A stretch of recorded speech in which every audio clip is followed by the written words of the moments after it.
there in the room. He's there in the room with Hal. Yeah. Excellent. I see in the background they've closed the door, so that must be a good sign.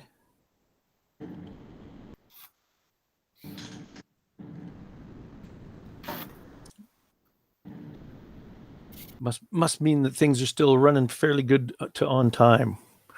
My clock says that it's my clock says 6:30, which I translate into being 1:30 now, Annapolis time. Correct? Yes. Yes. Yep, right. Come on in. There you go. Good. Well, if they've closed the door, then I guess we're probably ready to commence. If everybody is here and present and accounted for. I'm Greg Kennedy, King's College London, and it's my pleasure to chair this session today on the Bear Swim, Soviet Amphibious Operations in the Great Patriotic War and Beyond. We have 3 papers, and we'll go in the order that I have here before me, which is Ron, then Tim, and then Isabella and Gideon, which I think is also makes sense because it's chronologically correct. I am which Ron, is always, by the way, R-O-B. Sorry, Rob. And then we will have Hal doing the moderation concluding remarks before we open it up to general comments. So what I'll do is I'll introduce the panelists as we begin. And so we'll start with Timothy Heck, who's the Deputy Editorial Director of Modern War Institute at West Point. He's an artillery officer in the United States Marine Corps Reserve, currently assigned as the Joint Historian with the Marine Corps History Division. He holds a BA in American Studies from Georgetown University and an MA in War in the Modern World from King's College London. Well done, you, Timothy. He is the co-editor of Uncontested Shores, the evolving role of amphibious operations in the history of warfare with the Marine Corps University Press in 2020. And he researches and writes primarily on military history, amphibious ops, operational art, the Great Patriotic War, and the Cold War. And he's going to start us off with his paper, his is the second paper. Rob is going to start us off. And Rob Kirchbull is a retired U.S. Army Armored Branch Lieutenant Colonel and PhD, who's now at Purdue University. He specializes in World War II, and in particularly the Nazi-Soviet War, about which he has written numerous books, articles, and research projects. He's currently the Ops Officer and Outreach Director at Purdue's Forces, the 4S, Security Strategy Social Systems Initiative, and he continues to teach courses on strategy and military history there. And his paper is on Operation Beowulf, Wehrmacht Operation Assault against Soviet-held Baltic Islands in September, October of 1941. So, Rob, it's over to you, and welcome all. Thank you. Let me see about getting a...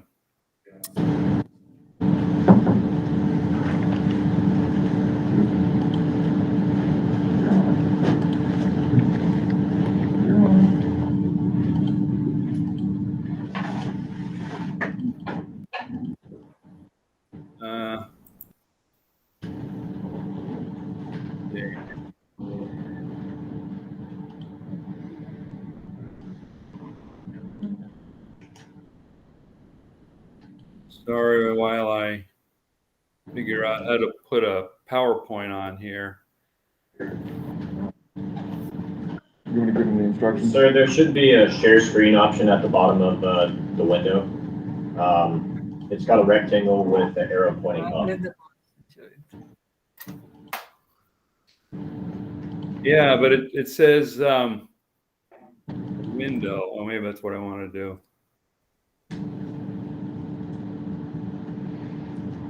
Oh. Won't let me. Sir, do you have your PowerPoint open in another tab? Well, it's not a tab on the. So Hal or Greg, you have my presentation there. Can you put that up? Sir, can you email it to climber@usc.edu? Yeah. Maybe I can do this. Sozinho? And then I do this. Oh, okay, here we go. Never mind. Figured it Mute. out. All right. Okay. Thank you, everybody. Thanks for the nice introduction, Greg, and thanks to the McMullen Symposium. My presentation, as he mentioned, not about the bear swimming, but against the Nazis swimming against the bear, I suppose. So during World War II, the Wehrmacht conducted extremely few amphibious operations for two main reasons: lack of desire and lack of capability. Their most successful overwater invasion in April of 1940 to Norway, warships and merchant ships just ferried troops to establish ports. The largest planned amphibious operation, Sea Lion, against Great Britain was very improvised, relying chiefly on Rhine River type barges and so forth. And we know after seeing how difficult Neptune was 4 years later that Sea Lion would have been a spectacular failure. The Wehrmacht's one successful foray into amphibious operation was Beowulf against these large islands in the coast of Estonia. And it's a fully combined and joint assault. But the Germans consider it equivalent to crossing a very wide river, something that the Army and the Air Force knew how to do. I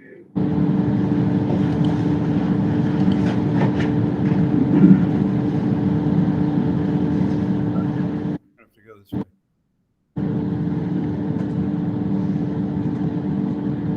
This is the big picture here. The Germans, and we can consider them the Teutonic Knights or the Hanseatic League, had often considered the Baltic Sea German lake. And these islands up the coast of Estonia, as you can see, they kind of control this confluence of the lower Baltic, the Gulf of Bothnia, and the Gulf of Finland. And also the Baltic in the World War II was sort of the German Navy prime training area where they practiced with the new submarines or warships or whatever, and a lot of natural resources and stuff went across there. The Germans were afraid also that Stalin would use them as sort of an aircraft carrier to bomb Germany. In fact, there were a couple bombing raids where planes from these airfields attacked Germany, but of course they were very inefficient. And another note here, in October of 1917, the Germans' largest amphibious operation of World War I happened when they invaded these islands from the sea. Okay, so, the larger map on the right here, Army Group North, which was responsible for the left flank of Barbarossa and capturing Leningrad and linking up with Finland, began to plan for this attack in April of 1941. The staff came up with two options. Option number one here, which is a hasty attack from the march. As Germans arrived in Riga and Courland, they would just go straight up there. And then Operation Beowulf, which was a more planned and deliberate attack from Western Estonia. They briefed Field Marshal Lieb on the plan on the 6th of May, and on the 25th, he signed an order making it official. July, so about 2 weeks into Barbarossa, Army Group North decided to go with option Beowulf 2, the deliberate attack, and the 18th Army, which was operating in that part of the Baltic states, would be the lead. They to quickly take the island of Moon, which is only 4 miles from the mainland, grabbing the causeway that joins Moon to Ozel, and getting the capital city of Ahrensburg. And by the way, I'll be using the German names for these islands here, since I don't speak a lick of Estonian.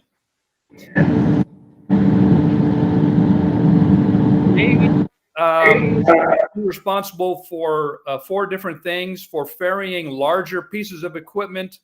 They had larger ferries and barges and stuff. That would be the German Navy responsibility. Plus, they had 4 operations, 2 German ones in the south, south wind and west wind, that were demonstration landing, and then the Finnish Navy operation, which was a demonstration attack, Operation Northwind in the north. The Navy bit was commanded by a naval group north in Kiel under Rear Admiral Franz Claassen. Luftwaffe had also 4 orders, 4 missions. 1 was to prevent Red Army Air Force from interfering. 2 was to provide reconnaissance. 3 was to support the crossing, and 4 was to interdict any Red Navy attempts to disrupt Beowulf. And you can see the major units here, fighter, heavy fighter, and bomber, and so including some German Navy bomber units out of Riga, all under the command of Major General Vulisch.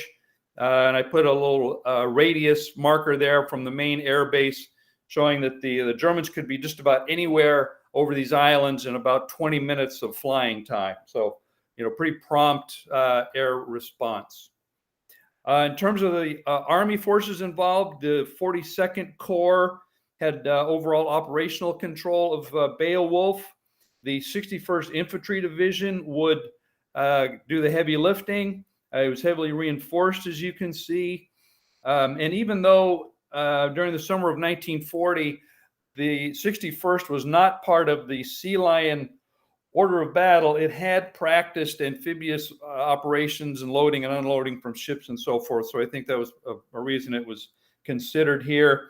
You can see in the lower half of this slide, it was heavily reinforced by heavy artillery, most of which was on the Estonian mainland, the things marked with an asterisk there.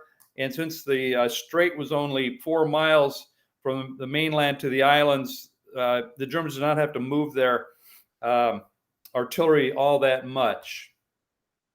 Enemy situation in the islands is sort of sketchy. The Soviet forces there had not put the preceding 10 weeks to good use, just sort of sat around, and it's going to show when we start fighting. They had 1 rifle regiment on Moon, a rifle brigade on Ozel, and 2 battalions on Dago. That would be reinforced later. They were supported, however, by a lot of heavy artillery. Down on the east coast of the island, you can see the little symbol there. They had a coastal artillery battery, 10 batteries there, and then 16 other artillery batteries kind of sprinkled throughout the island. So not much in the way of air cover, but a lot of artillery. A few words on the German landing craft, which is going to be nothing like what we see in the American experience. The main boats are these little Pioneer Stormboat 39s. They're basically a water ski boat, we call them today. They're about 20 feet long, made out of wood. They had a 30 horsepower power oar that propelled them, and they could hold about 5 soldiers plus or minus, plus a little bit of gear. The bottom 2 ships belong to the Navy in most cases. These are ferries and blue water barges for heavier items such as artillery and trucks. And also, as the Germans had it in many places, most recently Crete, they commandeered local fishing boats, pleasure craft, small craft, and so forth. And you can see the barge at the bottom does seem to be kind of a purpose-built amphibious ship, not all that different from an American Higgins boat with a ramp that comes down in a shallow draft. But most ships were, or most landing craft were sort of ad hoc, again, for the exaggerated wide river crossing philosophy that the Germans had. This is a schematic of how they would get one company. This is one company only, but they had dozens and dozens of companies. It took 65 of these small boats, you can see divided up by the 3 platoons down there, to get a company across. And just for comparison, one Higgins boat, the standard American boat, you could put a platoon in an entire boat. So if this was done by Higgins boats, it would have taken about 4 craft, maybe 3. The Germans needed 65 just to get one of these things across. So back to the naval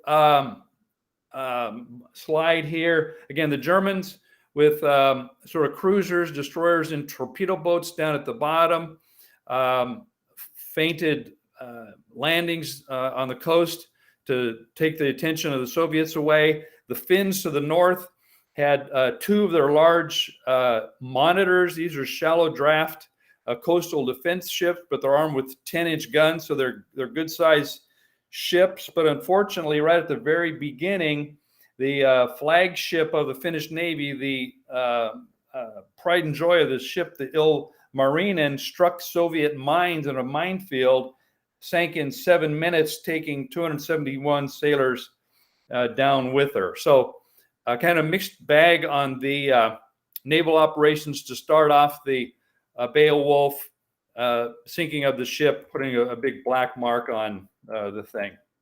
So in terms of the opening moves here, the invasion was supposed to begin on the 11th of September, but because the small craft were very subject to seas and environment and so forth, it was very rough water those days, so they delayed it a couple days.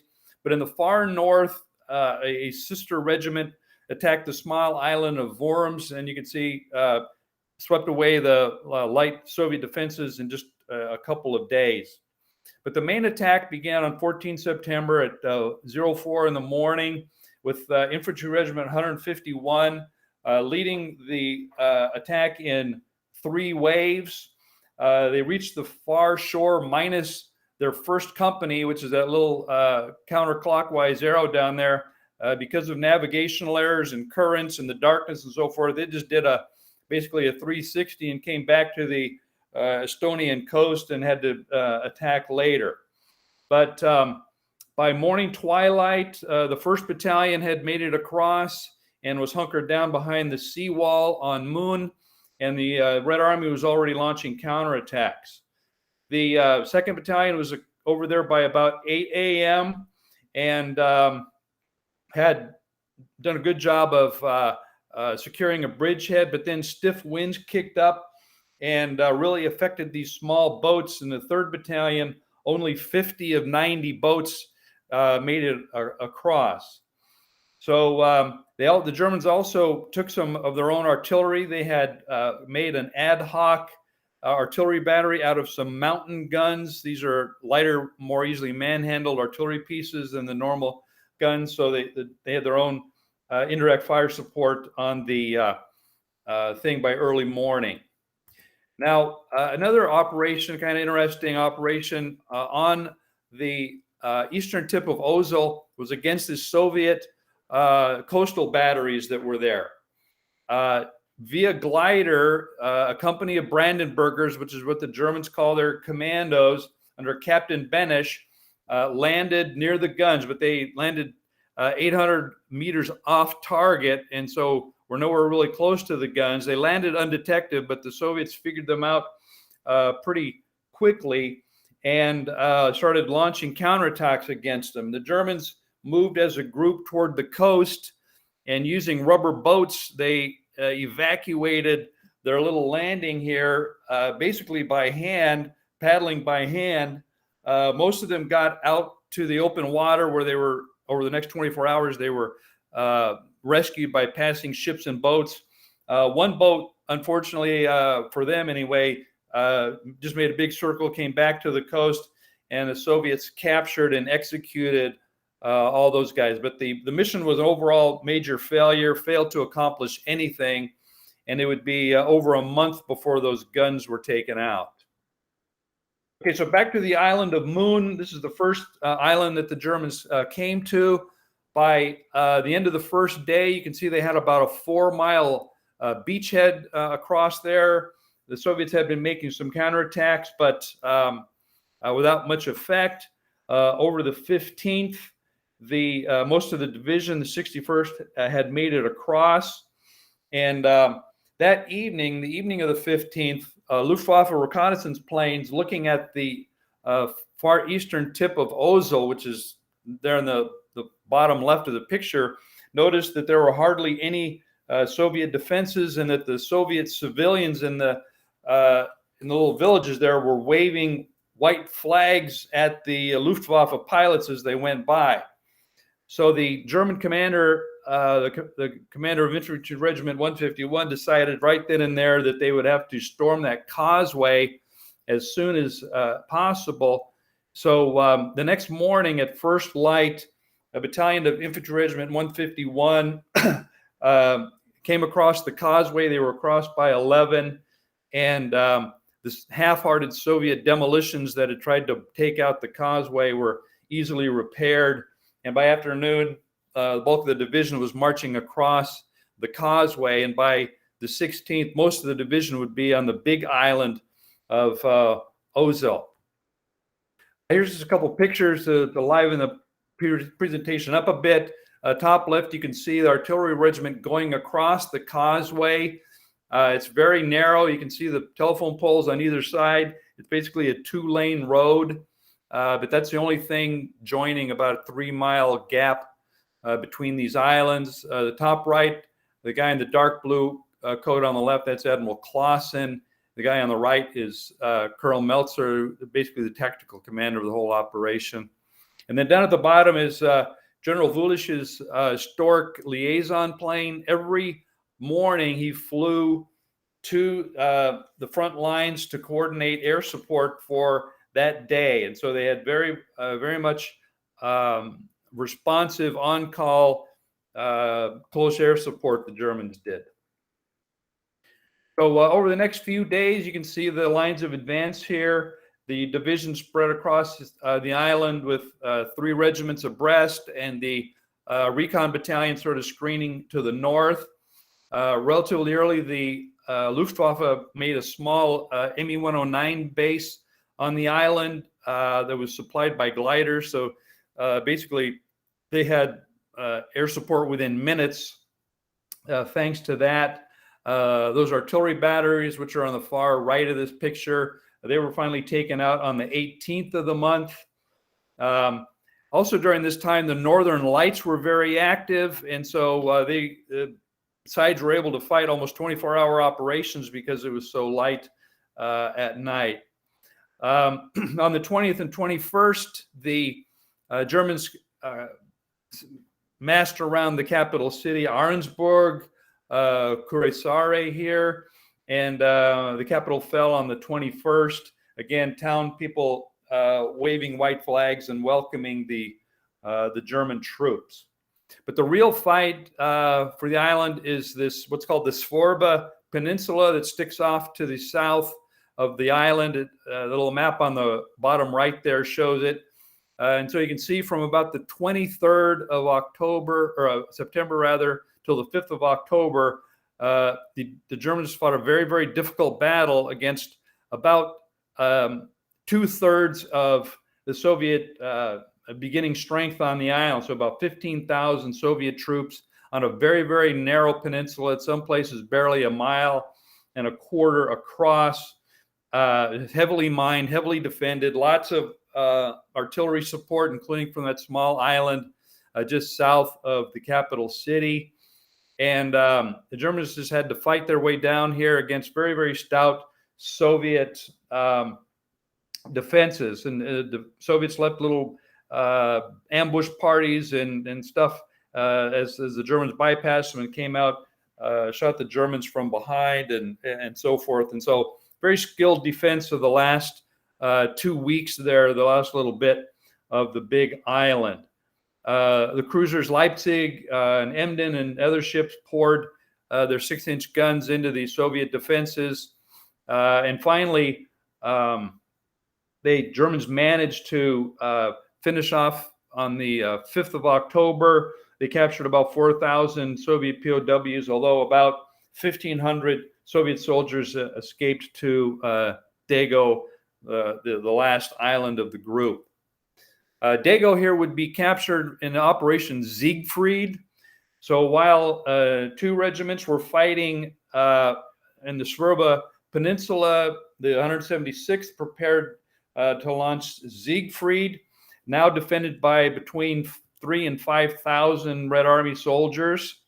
Again, the Navy launched all sorts of demonstrations and feints around the various coasts to try and draw the Soviets away.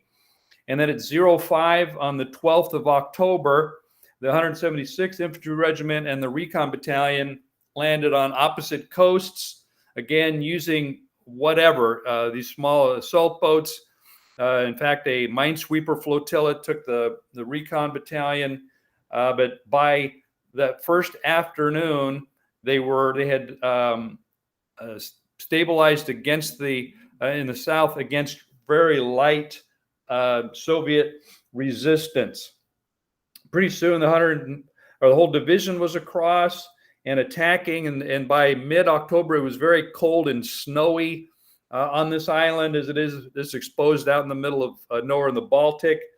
They were assisted by a group of Finnish-trained Estonian volunteers who had leapfrogged across some small islands from the island of Moon.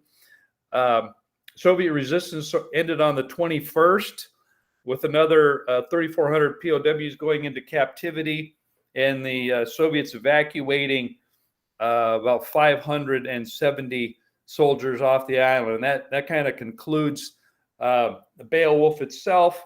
The 61st Division lost 2,850 casualties, but for the next year, these islands were sort of a sleepy backwater.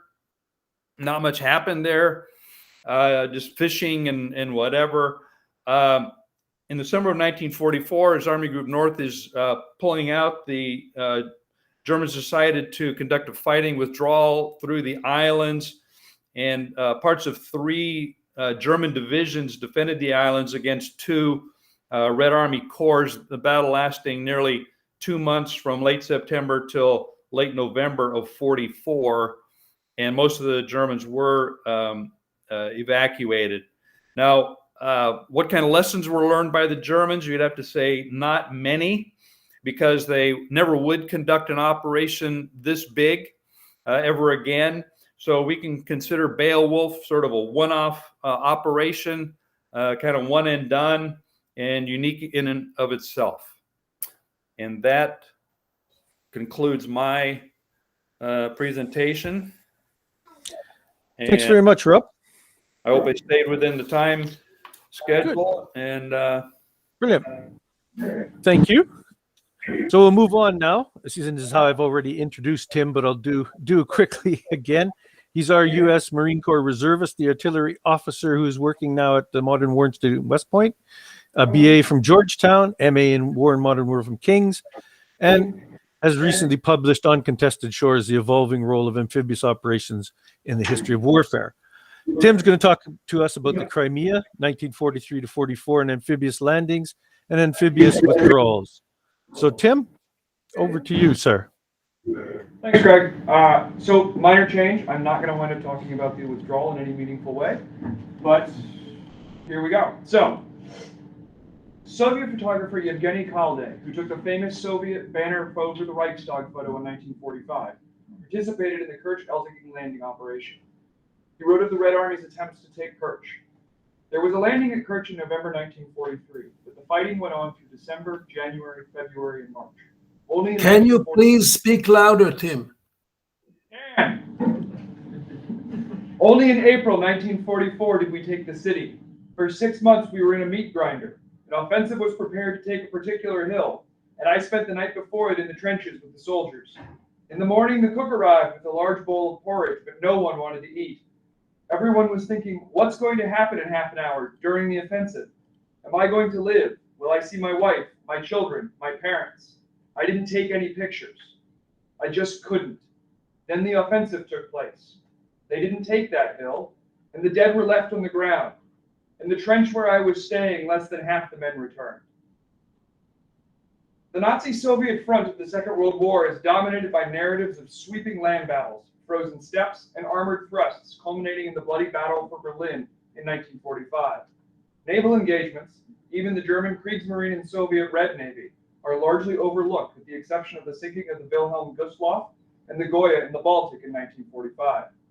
This interpretation of what most Americans refer to as the Eastern Front overlooks the amphibious operations that occurred during the war. Overall, the Soviet Union conducted more than 100 amphibious landings during the war, Of these, 2 of the operational level landings occurred within Crimea, while the failed Soviet Kerch-Feodosia landing operation in 1941 and the subsequent Battle of the Kerch Peninsula are moderately well known thanks to the participation of General Erich von Manstein's 11th Army and his subsequent widely read if problematic memoir.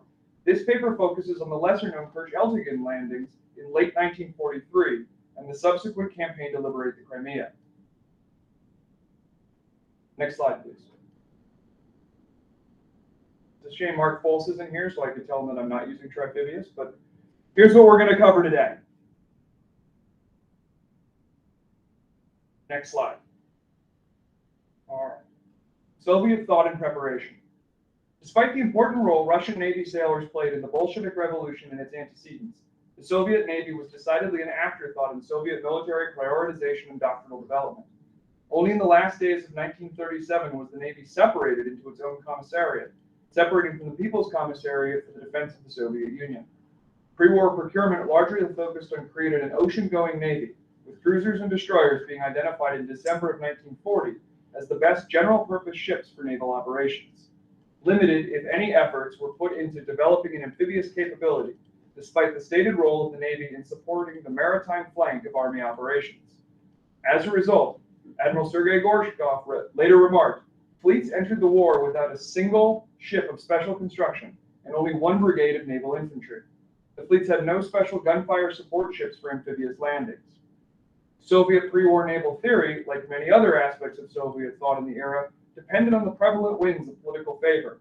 Even Boris B. Gervais, a stalwart proponent of early Soviet naval theory, recanted his previously held positions by saying they were, quote, at odds with they were, quote, they, quote, were at variance with both Marxist-Leninist teachings on war and the general line of the party.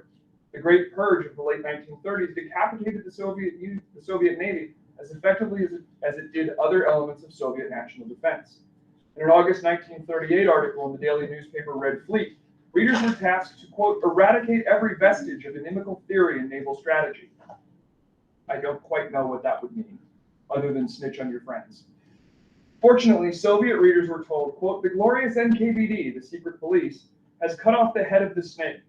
In place of previous theories, a Soviet school was defined with its second wartime mission as, quote, conduct assaults on the coasts of the enemy by landing ground forces from seaward and from the air, end quote.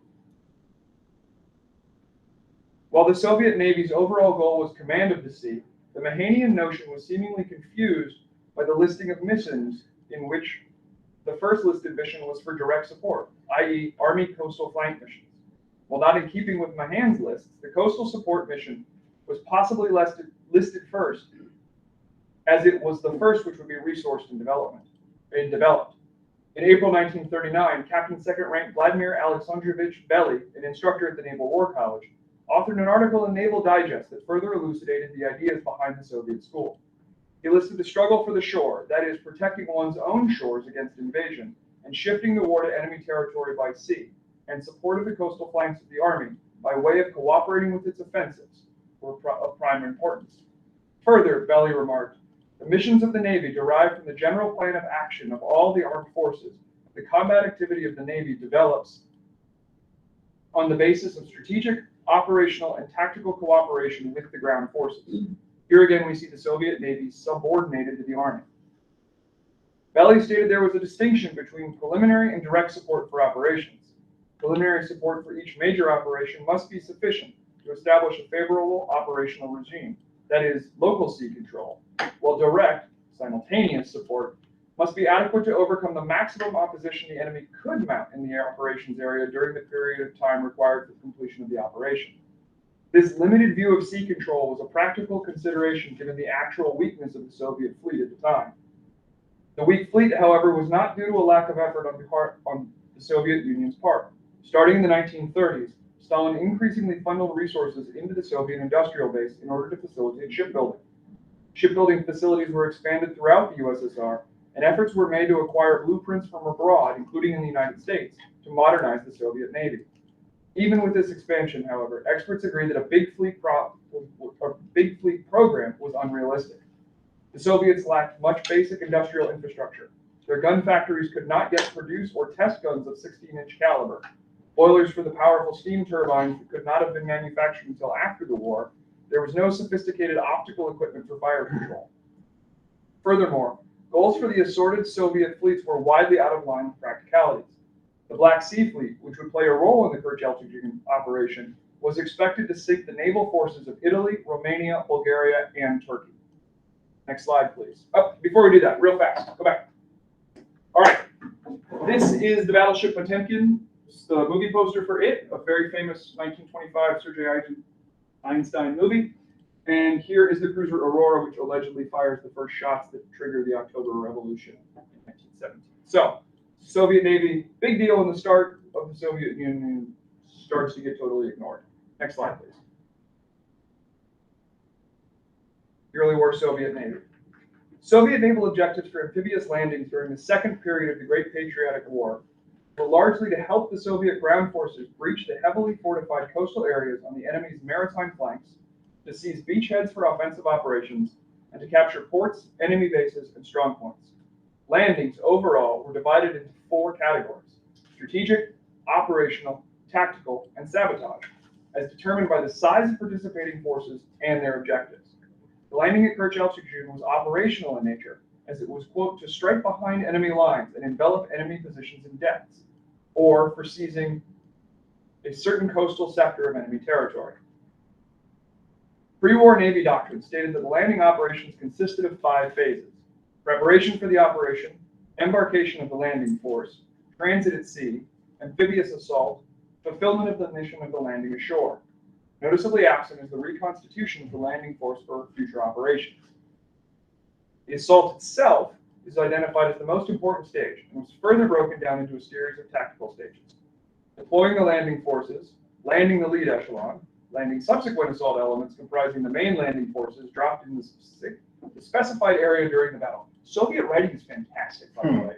It's just very obtuse. I don't know how else to describe it. Waging the battle ashore to seize the beachhead, landing logistical support units.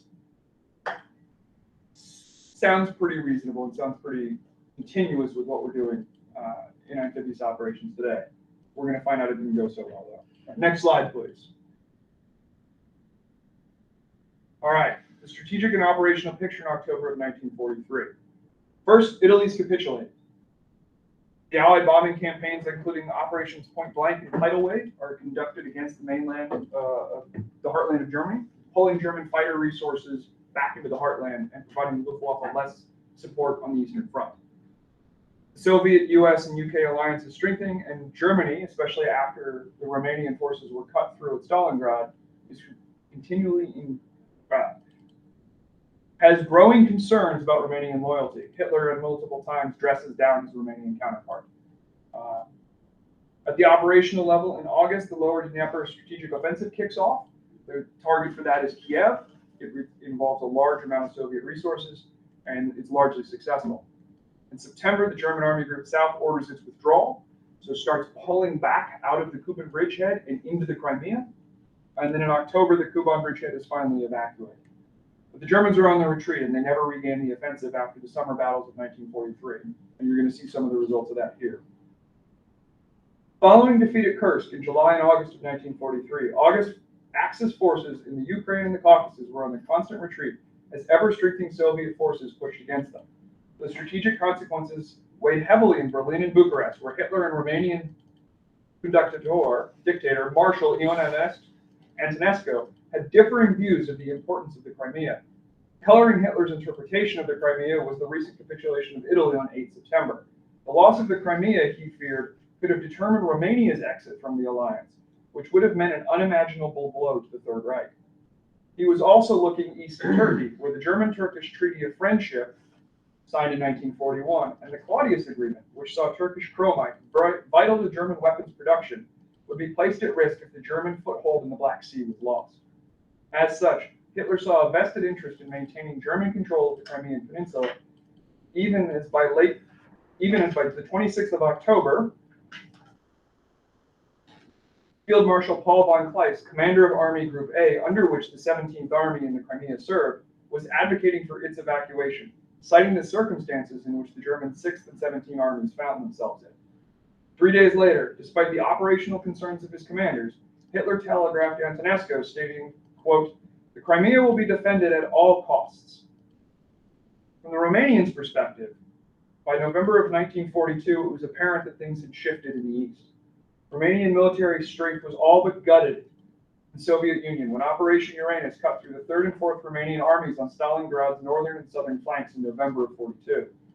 On 10 January 1943, after a 3-hour tirade from Hitler about the poor performance of Romanian troops, Antonescu countered that 200,000 Romanians were dead, 18 divisions had been destroyed on the Don and Volga rivers, and that 4 Romanian generals had been killed in hand-to-hand combat. The meeting was not pretentious of Romanian-German cooperation. Near simultaneously, other German allies began to falter too. After the subsequent Soviet victory at Stalingrad in February of 1943, the Romanian army only had 8 divisions in the Soviet Union, all of whom were to be withdrawn to the west of the Volga River, and perhaps more damningly, were not to be supplemented with additional formations. 6 of these divisions were part of the 17th Army, located at the Kuban bridgehead at the time. Next slide. So this is a map from Ericsson's masterful study on the Soviet Army at war. Here's our major operation against the Dnieper. This is where we're looking. Very, very, very small corner of this to give you an idea of the kind of sideshow that the Crimea winds up taking on. Next slide, please. And as a Marine historian, I can't help but have an order of battle slide so you can see who we're dealing with here. And this is General Ivan Petrov up in the corner, and he has replaced General Breckinridge in this slide. All right. The remaining 2 divisions were defending the Crimean Peninsula. Ongoing Soviet operations pressured the Axis defenders, with the major push starting on 10 September 1943. By 2 October, all 6 Romanian divisions, some 50,000 plus troops, withdrew to the Crimea, followed shortly thereafter by the evacuation of the German units. Included in this evacuation were almost 73,000 horses. Simultaneously, followed the evacuation of the Kuban bridgehead, the mixed Flieger Corps 1, commanded by the Germans, was transferred into the mainland Ukraine, quote, leaving the Crimea's defense to smaller squadrons, and the 9th Flak Division, with 55 batteries. Despite strong showings in recapturing Novorossiysk, I can't pronounce this one. Anyway, what is it? Novorossiysk. Novorossiysk, thank you. Every time I read it, I'm just like, Novorossiysk, and I just roll right over it. All right. Soviet efforts to interfere with the withdrawal were lackluster at best. While the Soviet Air Force was very active, the Black Sea Fleet was largely considered to be inert. General Pickard, who commanded the 9th Flak Division, later remarked that, quote, if the Soviet Navy had shown any determination to interrupt the passage over the Kerch Straits, the situation might have been otherwise. Not one surface attack was made against the ferrying operations. As a result, the Germans and Romanians escaped, largely intact, but not without their limitations. Overall, the Axis forces in Crimea were in a state of disrepair. Crimea, which had been a rear area until Soviet advances in the early fall, had over 200,000 Axis military personnel in it by late October, but only approximately 40,000 of these were combat troops. Over 27,000 personnel were assigned to quartermasters and logistics units. Flieger Corps 1 had over 5,000 Luftwaffe personnel, and the Kriegsmarine, the German Navy, had over 4,000 in the Crimea. In addition, the SS, SD, and Abwehr still had a very strong presence in Crimea, with over 6,000 assigned personnel, but their military effectiveness was negligible. Compounding the difficulties were a variety of changes of command that hampered Axis response, something that we've seen in other theaters of the war. In the eastern Kerch Peninsula itself, General der Infantry Carmen Almendinger commanded 5th Army Corps, which was significantly smaller than its name would indicate. His formation was, to put it politely, anemic at best, consisting solely of General Lieutenants Martin Gereis's weakened 98th Infantry Division, a battalion of tank destroyers, the Romanian 6th Cavalry Division, and parts of the Romanian 3rd Cavalry Division. Air and naval support could also be expected, though Almendinger would have to navigate the Byzantine command relationships to employ it effectively. Soviet plans and limitations. Across the Kerch Strait, however, the Soviets were growing ever stronger. Soviet forces of the North Caucasus Front, renamed the Independent Coastal Army on 15 November 1943, supported by the Red Navy's Black Sea Fleet and Azov Flotilla, in addition to the Soviet Air Force's 4th Air Army, began planning to seize beachheads in the Crimea. From a naval perspective, the Black Sea Fleet was limited in its effectiveness. In September of 1943, its submarine fleet stopped attempting to attack Axis shipping off Crimea's southern coast due to the types of ships the Axis was using, and instead of attempting to prowl the sea lanes connecting Odessa with Sevastopol, it withdrew. They did this with minimal results, with 7 subs sinking 3 transports and 4 landing barges, the loss of 3 of their own submarines to surface action. Furthermore, after the sinking of 3 destroyers by German dive bombers on 6 October,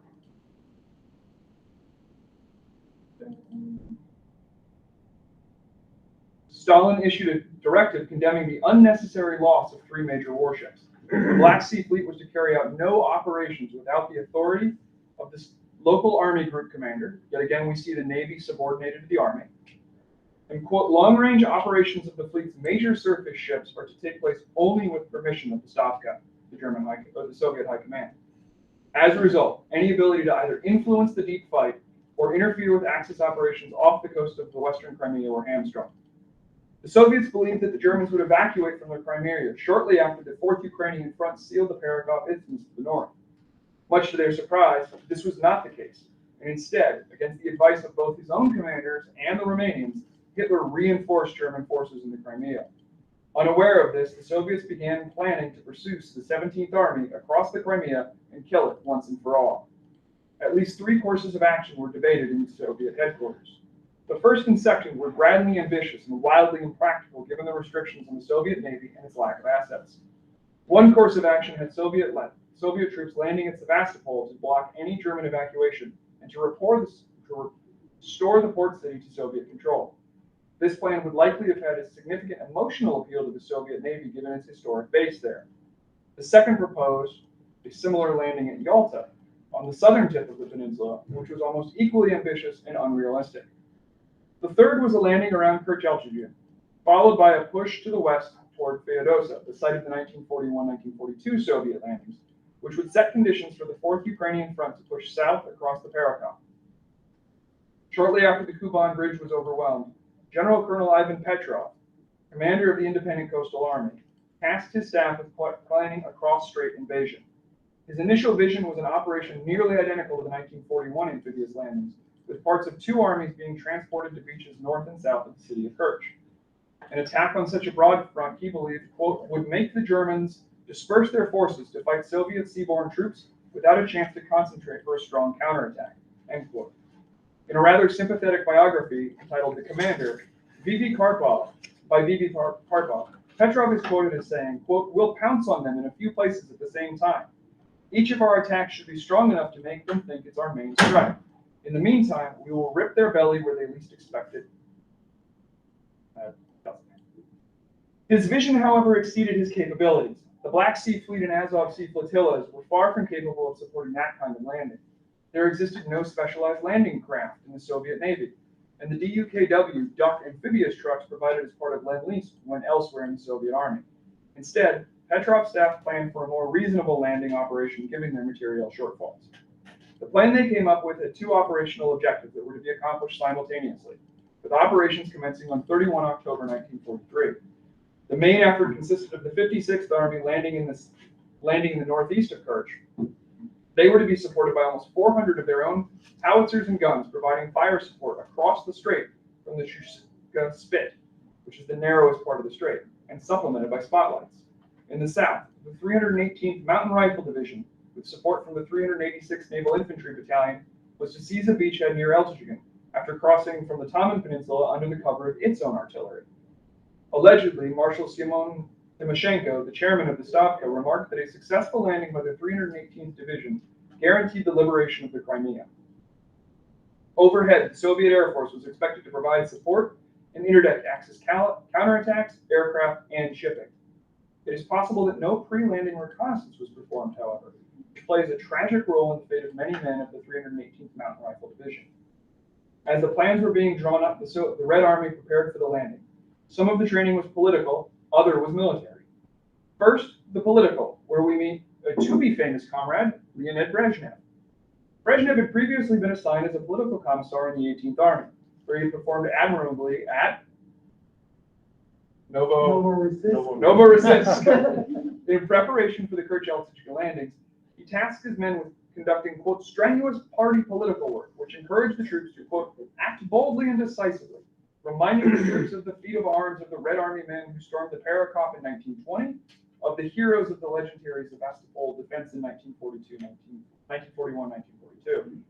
Furthermore, his men may have had some role in organizing or leading the 318th Mountain Rifle Division, as his memoirs go on to remark on the need to, quote, coordinate all the commandos, and then he sent his instructors to the 318th where, quote, they carried out their extremely difficult battle duty assignment. For military training prior to the landings, Karpov gives Petrov significant credit, stating he resolved to take advantage of this respite to increase the fitness of his troops for the impending seaborne attack. He ordered all commanding officers to train troops in every detail of embarkation, disembarkation, and fighting for a foothold on the beach. Training went on round the clock, and nobody complained despite the fatigue of the battles that had just ended. Clearly nonsense. If their troops aren't training, they're complaining there's something wrong. All realized that efficiency would have to offset the disadvantages of an attack against an entrenched enemy relying on a formidable system of fortifications and immense firepower. Karpov's claim, however, are suspect, or at the very least, the training claim failed to manifest itself during the operation. Both forces were supposed to embark on 31 October and land in their respective zones. Instead, the 56th Army was delayed due to a, quote, bungled loading process by the Azov flotilla. Next slide, please.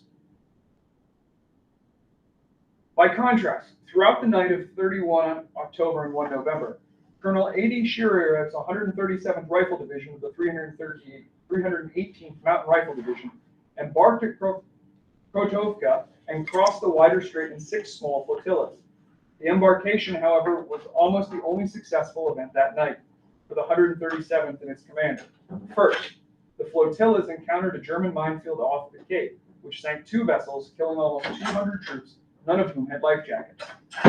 Included in the dead were Shiryev and most of his regimental staff. Second, due to the ad hoc nature of the Soviet Navy support, the vessels were separated as they became disoriented, and differing speeds stretched the flotillas. Indeed, quote, some of the troops were even rowing across in longboats. Third, another minefield was encountered at approximately the midway point, resulting in the loss of several more Soviet ships and their human cargo. Finally, when approaching the Kamush-Burun beach, the lack of reconnaissance cost more lives. Unknown to or unaccounted for by Soviet planners, a sandbar emerged 50 meters offshore, but water depths quickly increased thereafter. As they disembarked in the darkness, troops fell into 3 yards of deep water, and many heavily laden soldiers drowned.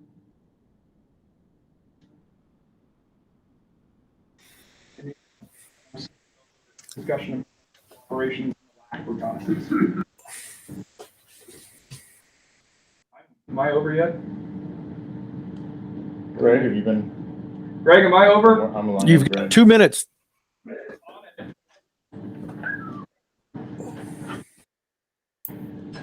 Right. Next slide, please. Defeat and stalemate. All right. Quickly sum it up. 318th lands in the south, can't break out of weakened German and Romanian defenses. The Germans and Romanians try to wipe them out. They can't take the Soviets over, so you wind up in a stalemate. Up in the north, 56th Army winds up also in a stalemate, but is continually pushing back against the German forces, slowly but surely, and strengthening the beachhead. By the end of December, you see these casualty figures here. 29,000 Soviets became casualties, and in comparison to 14,000 Allied casualties. So for those that studied the German and Soviet War, those statistics are better than what was traditionally expected from the Red Army, right? The Red Army is learning and improving as time goes on, but it's still a significant amount of casualties to take for a stalemate. And what winds up happening there is you have Soviets stuck there until April, when the 4th Ukrainian Front pushes south through the Perekop Isthmus and across the Sivash, this muddy bog, basically, in the north of the Ukraine, or the north of the Crimea. and basically unhinges the German defenses, which allows then the separate or independent coastal army under Petrov to move from east to west. You'll see the Soviet Navy had lackluster performance. Really, the Black Sea Fleet does nothing during most of this campaign. And the Kriegsmarine, the German Navy, did very little until about mid-November. And that's and that blockade winds up cutting off that beachhead and slowly starving out the 318th Mountain Rifle Division. Landing. All right, rolling down. All right, next slide. 1948, they released something called The Third Blow. It's largely just a paean to Stalin. It's kind of funny to watch. It's a lot of him kind of staring off into the distance and then pointing at a map and then soldiers suffering for it. This is a scene from the initial landing. They do a little bit on the landings and then they quickly cut over to the Fourth Ukrainian Front because that is where the glory is to be had. Next slide. What's called the third blow. So we wind up coming out here. This beachhead.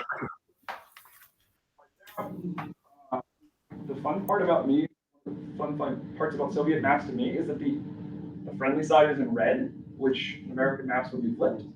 But the Red Army comes this way, pushes through, and they wind up pushing the Germans back and the Romanians back to evacuate. Conclusion. In the sea power of the state, Gorshkov, who was in command of the Soviet Navy following the war, wrote, in the course of the defensive and offensive operations in maritime areas, the Soviet fleet, using battleships and ships ill-suited for the landing of troops, put ashore in sea landings over 250,000 men with technical supplies and arms, or some 30 troop divisions. On average, the fleet, every fortnight of the war, disembarked one landing force. At the same time, active operations did not allow the Germans to stage a single landing on our coast, which Rob clearly proved was not the case. Although they possessed specially constructed landing craft and had the experience of the successful conduct of such operations in the Western European theater. Gorshkov is not wrong, but the statement contains more than a little bit of hubris. Perhaps, I suppose, where you sit is where you stand. Soviet naval experience in the Great Patriotic War was, quote, almost exclusively limited, as the Soviet Navy was, quote, a faithful handmaiden of the Army ground forces. Perhaps nowhere was this more evident than around Crimea in 1943 and 1944.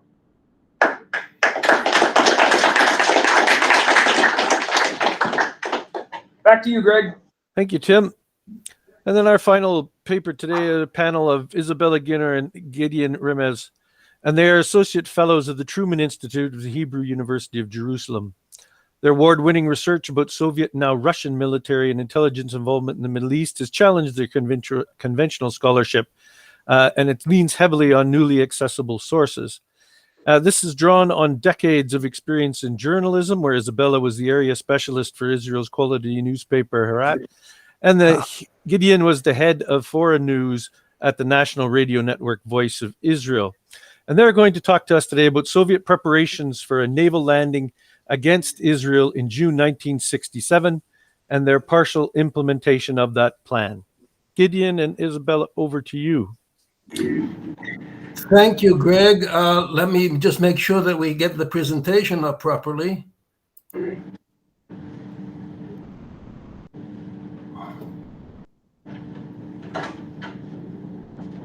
Let's see.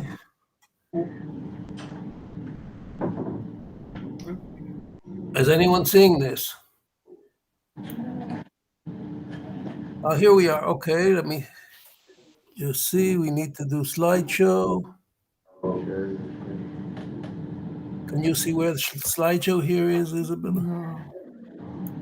All right. Now,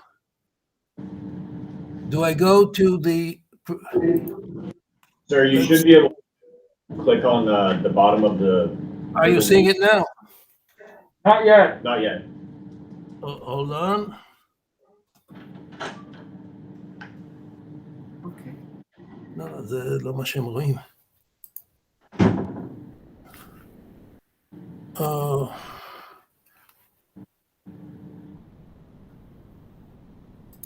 I'm not sure what it worked fine in the rehearsal, but I'm not getting it now. Where do I have to press now? If you go to the tab where you have Google Meet open, at the bottom, there's a small rectangle button that has the arrow pointing up that shares your screen. Share. Okay. Now do we have it? Yes, sir. You're good.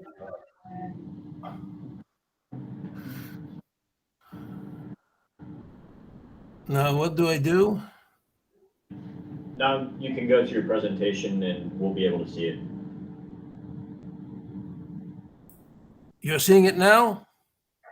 Yes, sir. Yep. You are good. Okay, so we can begin. Well, first of all, we're delighted to be again at Annapolis, even if just virtually, and many thanks to everybody who had a part in organizing this. And we're actually picking up where Tim left off, because the Arab-Israeli crisis and war of May-June 1967. Oh, I have to, this is our joint research, but because my accent is easier for American ears than Isabella's, I'll be doing the presentation and she will field the questions if there are any. The Arab-Israeli crisis and war of May-June 1967 exemplified the sea change, literally, both in the USSR's Cold War strategy and in its naval doctrine after the ouster of Nikita Khrushchev less than 3 years before.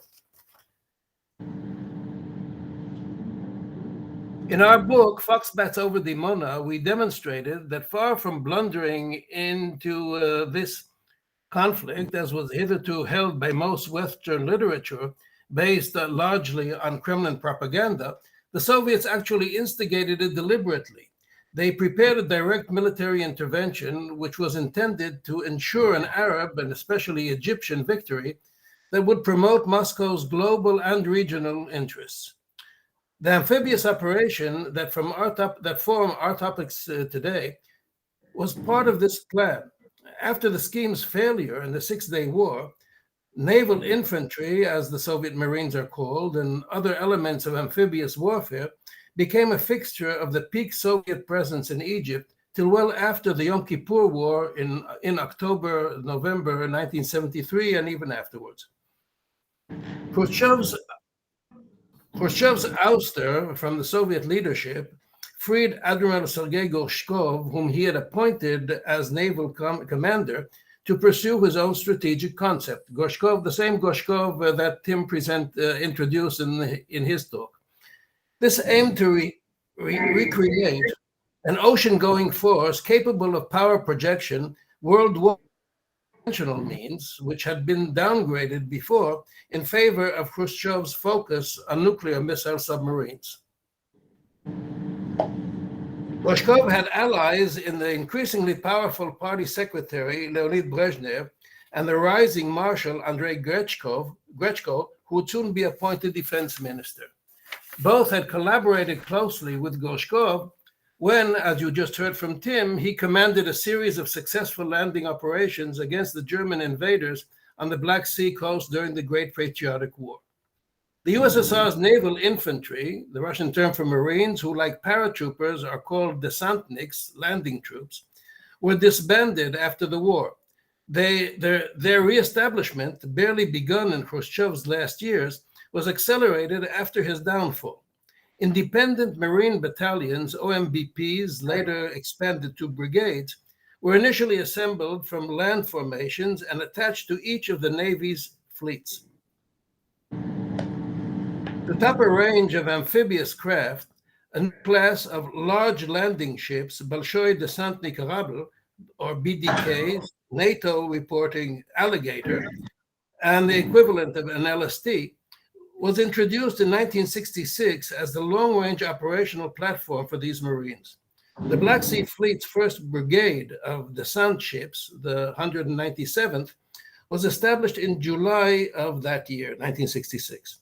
Ships from the Black Sea and the Baltic fleets for 2 years made rotating tours of the Mediterranean, which became a permanent presence there in May 1966. It was designated temporarily as the so-called Combined Squadron. Its high-profile formal incorporation as the 5th Squadron reporting directly to Navy Command in Moscow, was postponed until the 14th of July, 1967. That is just after the Six-Day War, which was to be its first combat test. The escadra's main anchorage at Antikythera, west of Crete, lacked shore facilities. Fulfilling the centuries-old Russian aspiration to warm water bases beyond the bottleneck of the Turkish Straits was one of the Soviet purposes in the joint planning with Egypt that began in 1965. Despite or because of the plan's overall failure, this goal was attained for close to 20 years. The Soviet buildup in the Mediterranean thus combined Gorshkov's overarching concept with such regional specifics as halting Israel's nuclear project and intensifying Egyptian dependence on Soviet arms and support as a hedge against U.S. influence. From early 1967 on, the squadron's numbers were increased from the usual level of 10 to 12 units by sending in new flotillas while keeping the previous watch in place. By mid-year, there were over 30 armed warships in addition to a similar number of auxiliary craft. Their heightened assertiveness in shadowing the U.S. Sixth Fleet caused heightened concern for the American commanders. Submarines were introduced for the first time since Albania closed the base it had provided for the Soviets. Nuclear subs, too big for the Black Sea, were sent in through Gibraltar under the keels of surface vessels.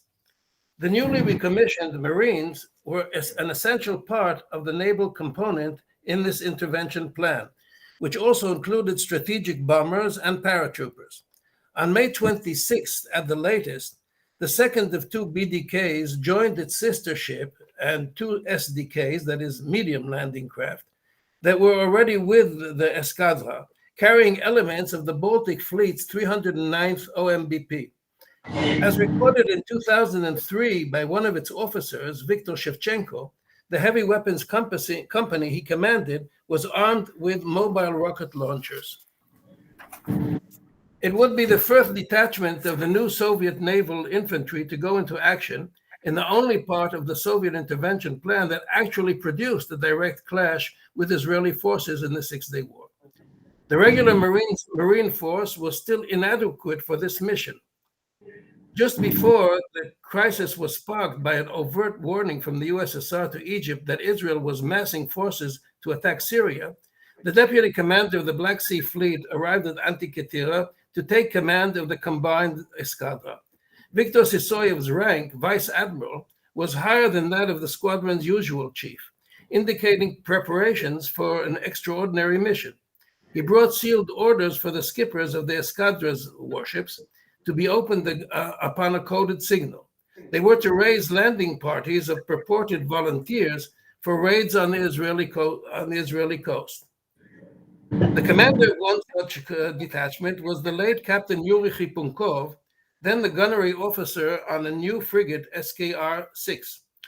His account in a Ukrainian newspaper in 1999 was the first to reveal this entire operation, which had never been officially disclosed by the USSR or by post-Soviet Russia.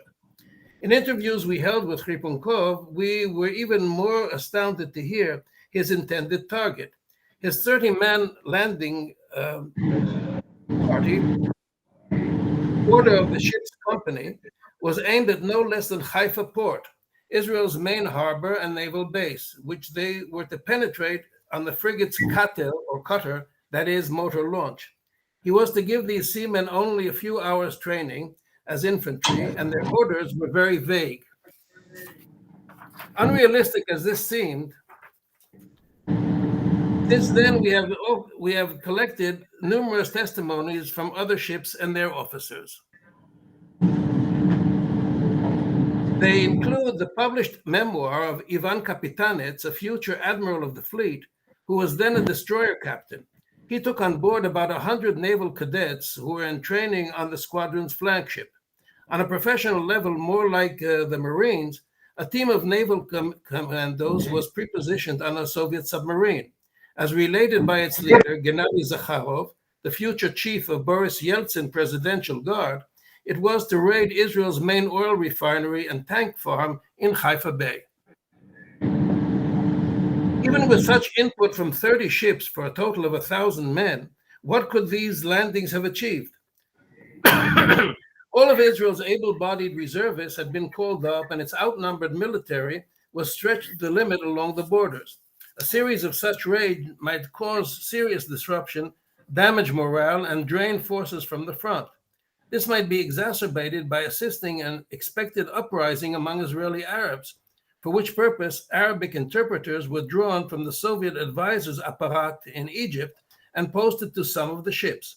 The orders issued to Soviet-advised Syrian formations, which were poised to invade Israel from the north and the Golan Heights, and called for cutting across the country less than 50 miles, they were to link up with a landing force on the coast north of Haifa, which could only be Soviet.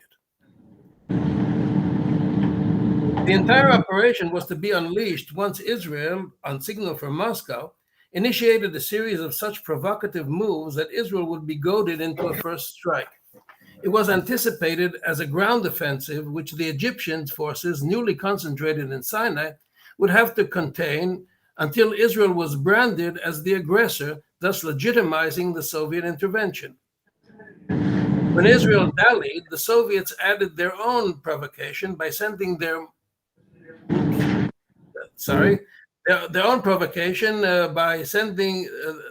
most advanced aircraft, the still experimental MiG-25 or Foxbat, on 2 sorties over Israel's nuclear complex at Dimona. That's the source of our book's title. This helped to spur Israel's preemptive air offensive on the 5th of June, and the Soviets had the pretext they desired for an intervention. The Ungov's captain opened his orders. The landing party was prepared, and the frigate set course for Haifa. But the plan had worked too well. Soviet advisors and pilots who were already in Egypt reported not only the near total devastation of its Air Force craft, but also the destruction of the runways in its bases. The Soviet fighter squadrons and strategic bombers that were waiting at the USSR's southernmost bases had nowhere to land and insufficient range for the round trip. While the Escadra already had an amphibious force to match the 6 fleets, it had no aircraft carriers, a situation that's hardly changed since then. The air component of the Soviet intervention became unfeasible, including the vital air support that had been promised to the desantniks. As the Egyptians had feared, shorn of any air power, never mind superiority, they had no hope of stemming the Israeli ground attack and launching a counteroffensive, even with Soviet support. The landings on the Israeli coast became simply pointless, but the landing party's orders were put on hold, not entirely rescinded. Zakharov's orders never came. His sub was apparently identified as Egyptian by the Israeli Navy, was depth charged, and withdrew. For the coming 5 days, the Soviet surface ships steamed up and down the Israeli coast just outside Israeli territorial waters. The head of Israel's signal intelligence at the time told us that his stations monitored signals from 42 Soviet vessels, but could not break their code. When on 8th June, Israel attacked the American signal-gathering ship, USS Liberty, off the Sinai coast, the first ship to reach it and offer help, that is, it was the closest by, was a Soviet destroyer. Shevchenko's account was removed from the website of the Belarusian Defense Ministry after we inquired for details and were denied access to him. So it remains unclear whether his outfit's original mission was to engage Israel's frontline forces as it wound up doing. In the event, his BDK anchored at Port Said at the northern end of the Suez Canal, and the Marines attempted to cross it eastward as remnants of the routed Egyptian army fled westward. The first Israeli units to reach the canal reported being shelled from the other bank, which might have been the Soviet Katyushas. But as Shevchenko related, his company was then ravaged by an Israeli air raid, losing 17 men killed and more than 30 injured, including their commander himself, who 40 years later was still nicknamed the Egyptian. Though still in uniform as a military academy instructor, he broke the long-standing cover-up to publish his account in protest that his fallen men had never been recognized as war casualties, much less heroes. The landing operation in Israel itself was reactivated when, on 9th June, having overcome both the Egyptian threat and the Jordanian attack, Israel responded to days of Syrian shelling and sent its forces onto the Golan Heights. Using the hotline to Washington for the first time, the Soviet leadership threatened action, including military, if the Israeli advance toward Damascus were not stopped. This was not empty bluster. What remained of the Soviet intervention, which had originally been a top-secret operational plan to win a war, now became an overt deterrent move to end it. Priponkov's frigate was once again turned toward Haifa. The White House decided to order the Sixth Fleet, which had been pulled back from the Eastern Mediterranean to demonstrate neutrality, to reverse course toward the war zone. But the order went out only after Israel, fearing a direct confrontation with the USSR, had already accepted a ceasefire, and the Soviet ships were halted a half-hour sail from their objectives. In Moscow, Brezhnev and his allies decided to double down on their commitment to Egypt rather than to cut them off.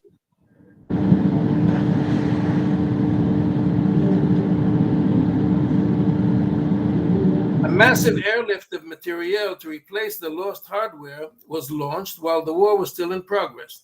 A military delegation led by Chief of Staff Matvei Zakharov, as distinct from Gennady, whom we mentioned before, toured the new front line along the canal to establish its defense, and the Soviet Marines became the first of their country's 50,000 regular troops, as distinct from the advisors, to be stationed in Egypt.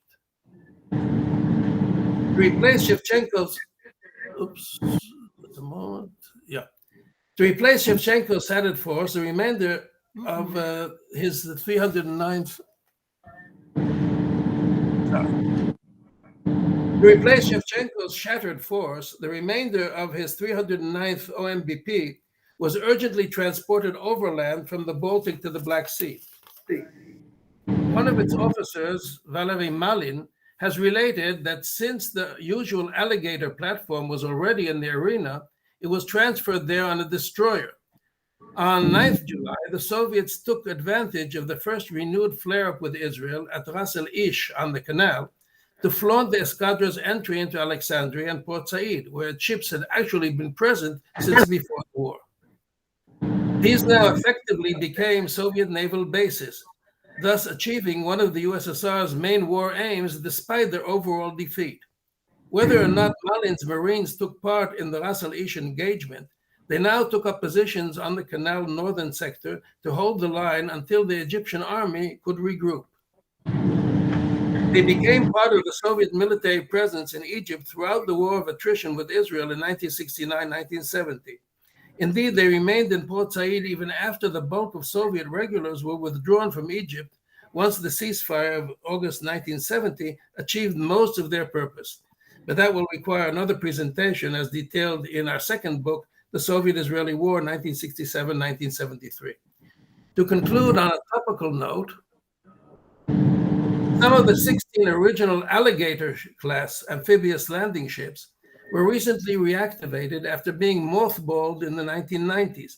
They served as troop and materiel transport for the intervention in the Syrian civil war. This campaign brought Russian military presence in the Eastern Mediterranean back to the Soviet peak in the 1960s and 70s, with Tartus and Latakia in Syria replacing Alexandria and Port Said in Egypt. Besides exemplifying the continuity from Soviet to Russian strategy, these alligators are probably among the oldest warships still in service with a major navy. Plus ça change, plus c'est la même chose. Many thanks.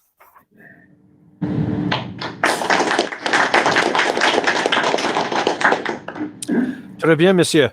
And our final, then, participant today is going to be Professor Hal Friedman, who's going to discuss the papers now and start the session here, tying everything together. Hal's the chair of history and professor of modern history at Henry Ford College in Dearborn, Michigan. He's published a trilogy on U.S. national security policy in the immediate post-war Pacific, And we're at another trilogy of the transition of the U.S. Naval War College from orientation to a Pacific War to a Cold War in the Pacific. He also is adjunct professor of strategy and policy at the U.S. Naval War College's non-resident fleet seminar program. So, Hal, we're all very interested for having you here to tie things together. Thank you. Thanks very much. Can everyone hear me, including online? Yep. Here, okay. I've got comments on all three papers, but I'm also sending all three papers to the presenters probably tomorrow. So let me get into some common themes, and then we can open up to questions if that's what the audience wants. All three papers were on events or aspects of events that are not well written on, not known about in many cases, with the exception of the 6-Day War. And so my first question is historiography. There wasn't a lot of historiography in any of the three papers. Perhaps that's because there is no historiography, but in the larger projects that come out, readers need to be told what has been written about these subjects, what has not been written about, what needs to be covered. Also, if nothing has been written, why not? It could be a question of sources, or it could be a question of historians just not getting to this particular subject yet, or this particular aspect of the subject. And if something has been written, where does that fall in comparison to the author's thesis, sources, historiography, perspective, etc. I am perhaps an old Cold War dinosaur, but typically, even with a conference paper, one turns in full citations to one's sources. And in two of the papers, there were virtually no sources. So it is extraordinarily difficult to analyze the thesis in a paper in that way. Could you speak up? Could you please speak up? We're barely hearing you. In two of the papers, there are virtually no sources documented. And so even in a short conference paper, sources need to be fully documented so that thesis, historiography, analysis can be fully researched. So it again brings in the question about sources for these various papers, and especially primary sources. Primary sources may not be available. In one paper, the primary sources were essentially newspaper articles, memoirs, and interviews of participants several decades after the events. If those are the only primary sources, one uses them, but the weakness of those sources or the gaps of those sources really have to be made apparent to the readers. In particular, in the paper on the Middle East, were sources beyond newspaper articles, interviews, and memoirs available? Probably not. But then what are the problems with that thesis, that research, given the lack of sources? In the two papers, specifically on the amphibious landings in the Soviet Union, we need to get a larger sense of these operations in terms of operational and strategic levels of war. I hate to ask the so what question, but these are relatively small operations embedded in larger ones. You need to know in both of those papers where these landings fit in with the larger context. And again, in all of these papers, who has written on these events, who has not, why not, what's out there, what still remains need to be done, because these are really little nooks and crannies of history, which may have larger lessons about the various operations. Now I can go into each of the papers, or we can put it out to the audience for questions, depending on what the audience wants. Or Greg, what you want? Yep, we can open it up now to the floor and to the people online. If you have a question, just type it into the box and I can read it out there. Hal, if you can kind of look at the audience, is there anybody with a hand up there in the room? Then go ahead and bring them in. Yeah, Admiral. Just a general comment about the Tim's paper on Black Sea operations. And it's clear that not only did the Soviets military, the army, dominate the Navy throughout the war in both the Baltic and the Black Sea, but the Germans did as well.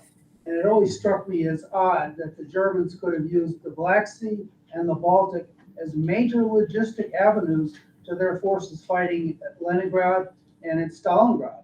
I mean, they had ships in Romania, could have made that trip much more easily than over land with all their attendant trouble. So just a comment about that. But I enjoyed your paper. I enjoyed all three papers, actually. And well done.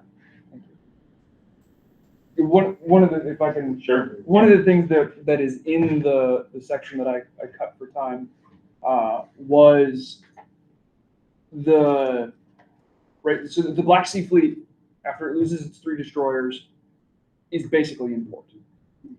The Kriegsmarine doesn't really play a major operation or a major part. They mined the strait. Some of it was a tactical problem. They mined parts of the strait and couldn't get in there to intercept the Soviet Navy at night.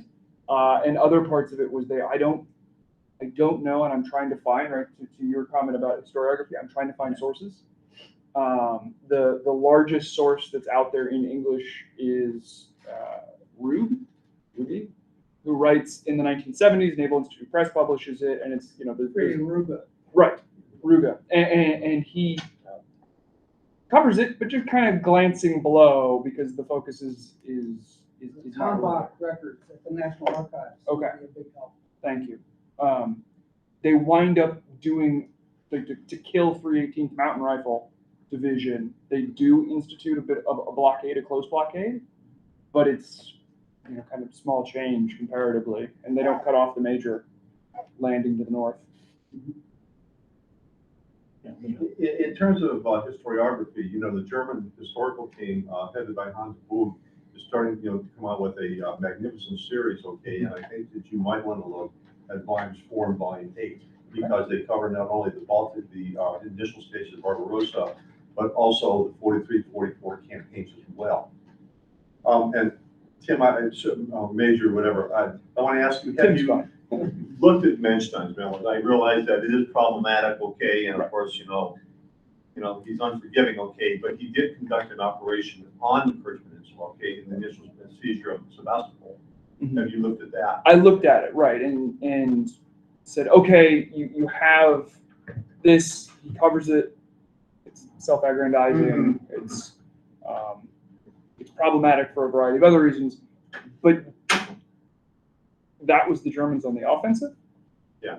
Even though the Soviets did, right, they tried to land in 41. So there's some defensive, but I didn't find it to be as valuable for this as I hoped.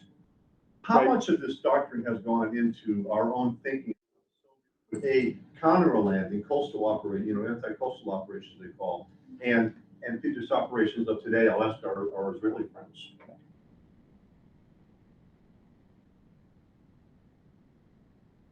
Isabella, Gideon? Yes. Yes, is it? Yes, I would like to mention something to respond.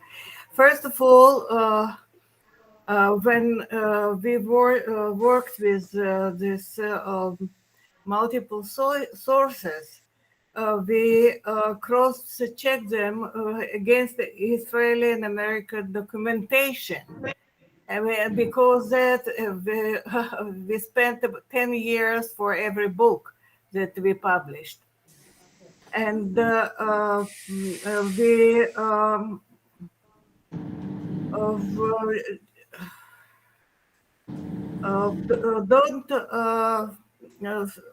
we try to check them for different sources, different languages, and all of them simply told us that you cannot justify this official Soviet sources because of the cover-up.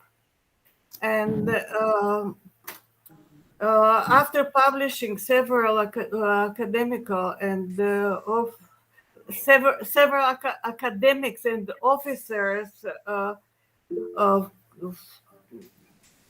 confirmed our findings.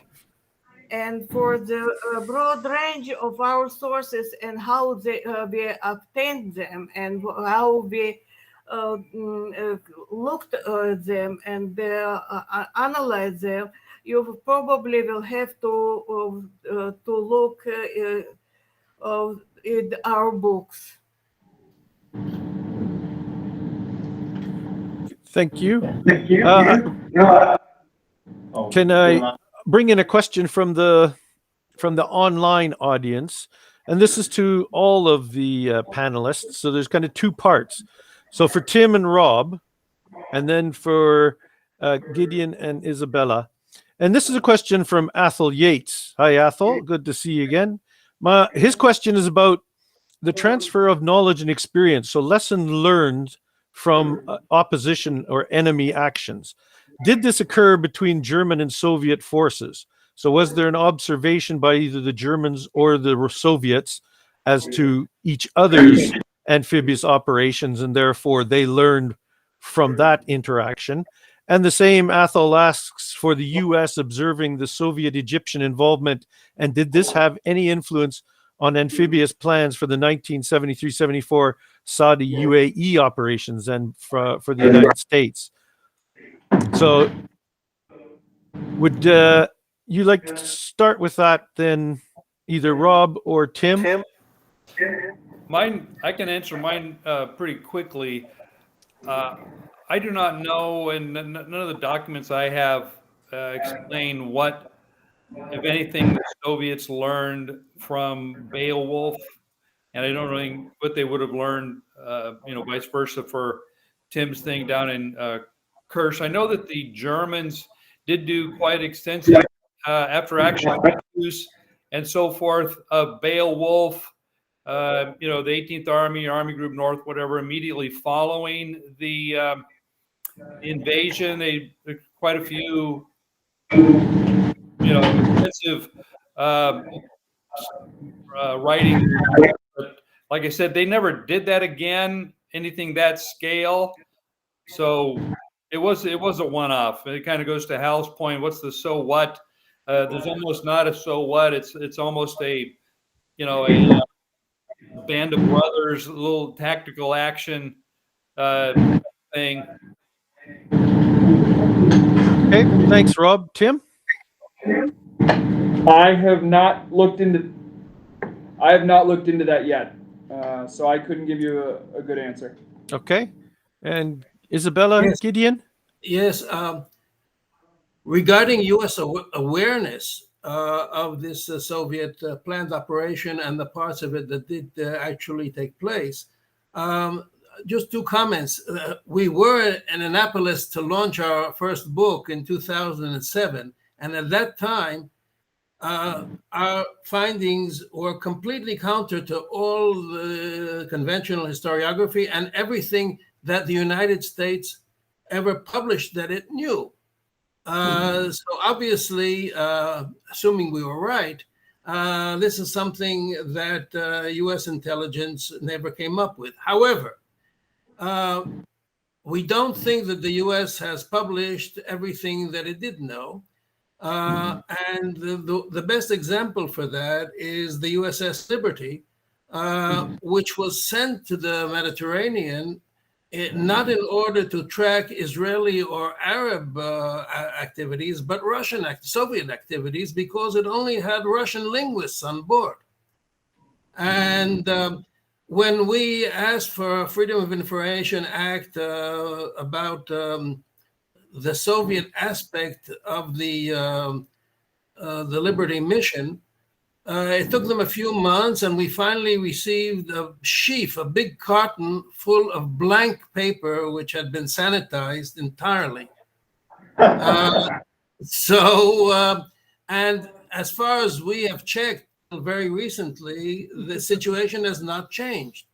There is one surviving Russian linguist who was on board the Liberty. We have tried any number of times to get his version of why they were sent, what they were supposed to track, what they actually did track.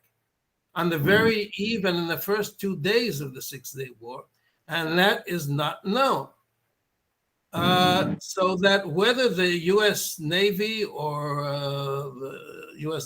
defense establishment ever had a whiff of what the Soviets were planning and what they did about it, and if they learned anything from it, we can't say. But from open sources, and I mean everything that's been disclosed by the U.S. defense establishment, they weren't. And neither was the Israeli intelligence. The Israelis had a general idea that there was some Soviet grand design, but they weren't quite sure what it was. And they kept pestering the Americans, do you know where the Soviet Navy is? Do you know what they're up to, et cetera, and they couldn't get a straight answer. It's, in fact, the CIA bureau chief in Tel Aviv warned the Israelis that if you shoot first in the 6-Day War, what became the 6-Day War, we will send our forces to support the Egyptians. So it's very, very difficult to say what if anything. Kenya, that is documented. We have the transcript of the meeting between the Israeli Mossad chief and the CIA bureau chief in Tel Aviv, where he made that, and the Israeli couldn't believe his ears, but he repeated it a number of times, and it's been confirmed since then that there was such a contingency plan, only thank goodness it was never implemented. Thank you. Hal, is there anybody there in the audience with their hand up at this moment? A couple of people, yeah. Okay, yep, please go back to the audience. So it was described how the Germans struggled with amphibious warfare. But despite that, with the successes of Operation Sea Lion and Beowulf, what changed after those operations that led to continued failures?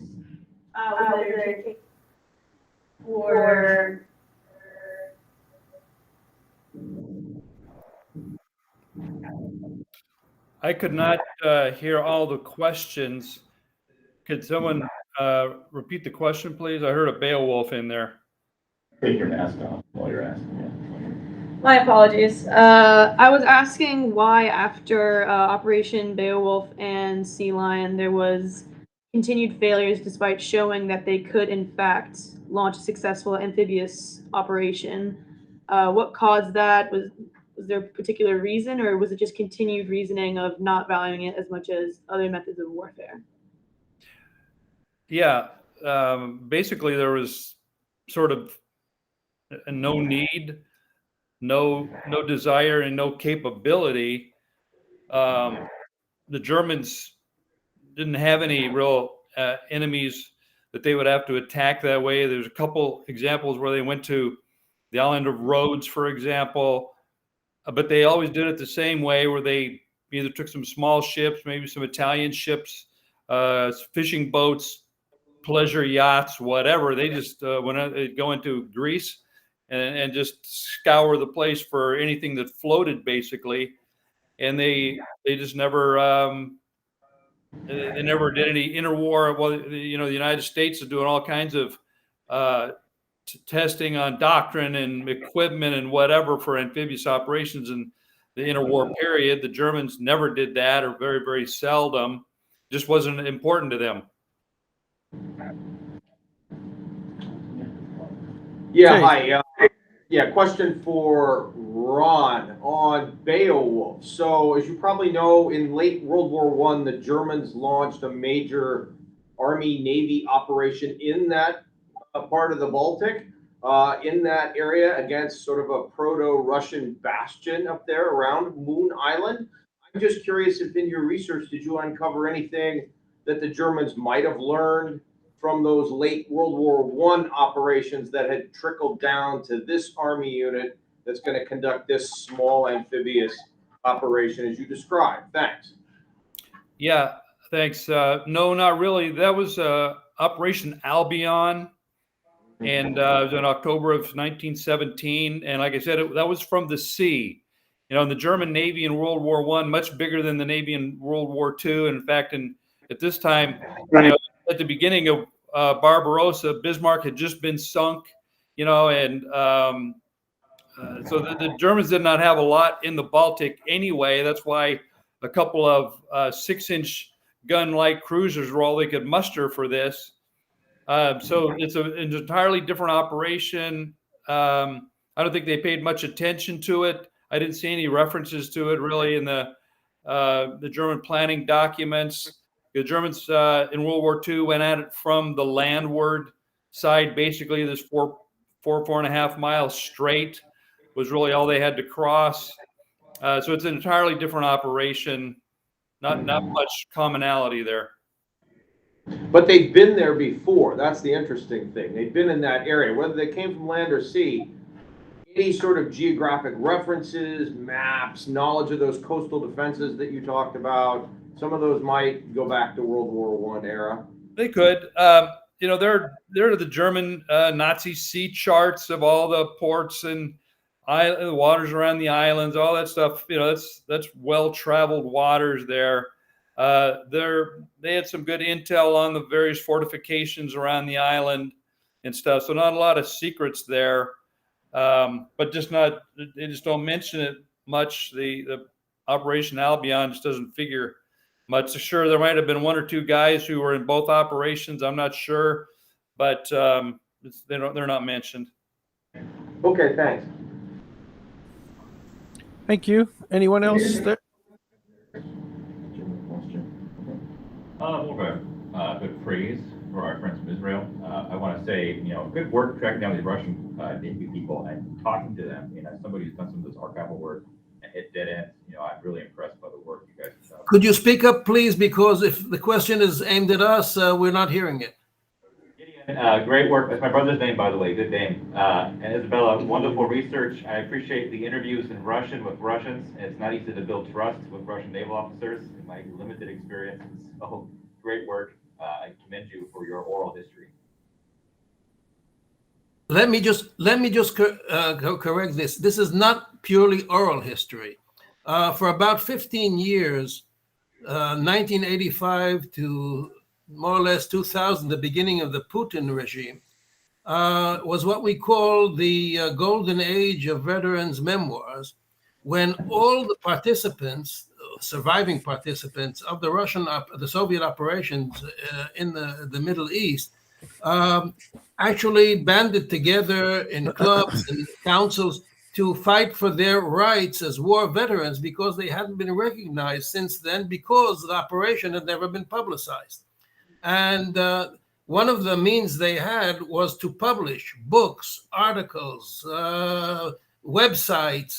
There's an enormous literature, very little of which has been translated or even noticed in the West. So, and with very detailed documents and lists of casualties, they lost dozens of people between 67 and 73 in the Middle East.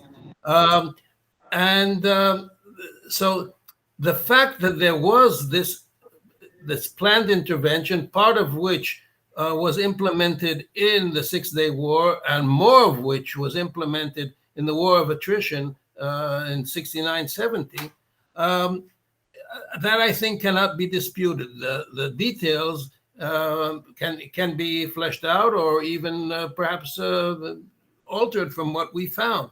But when we have dozens and dozens of these testimonies, and they're not just oral history, they're sometimes diaries that were recorded in real time against orders with photos, and some that were really reconstructed after the fact.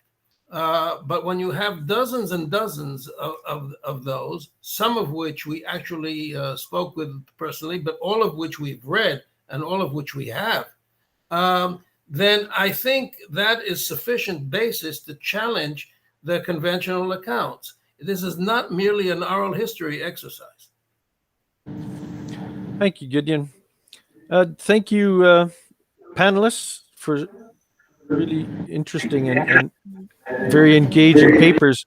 I would like, as somebody who spent the last 20 years trying to make history relevant to the military here in the UK, what struck me in terms of the commonalities of themes between all three of these papers is that you have largely three continental powers that are not familiar with the maritime domain and all of its complexities, trying to take advantage or are forced by situations to try and use the maritime domain in this amphibious case, be it a tactical or an operational type of an event, as what we've seen with Rob and with Tim's, or even more of a strategic type of influencing or deterrence effect that Gideon and Isabella have highlighted. What has struck me as a question to take away perhaps from this panel is that after watching 20 years of COCOMs burn out the United States Navy in non-maritime operations, and watching budget cuts and a lack of interest in the Navy take place in the United Kingdom, just exactly how maritime anymore are places that are traditionally and historically thought to be the holders of this type of repository of knowledge to be able to conduct amphibious complex operations in the maritime domain and do it successfully. So I very much appreciate all three, and Hal's comments as well, highlighting just exactly what some of the pitfalls of being able to do these kinds of operations are, and what lessons can we or can't we take from them. And thank you very much, audience online, and thank you very much, audience there. Thank you to McMullen and Annapolis for allowing us to join you from Haifa to Tampa Bay and all of us in between. Take care. And take care. Be safe, everybody. Thanks very much, Greg. You're welcome. Fine.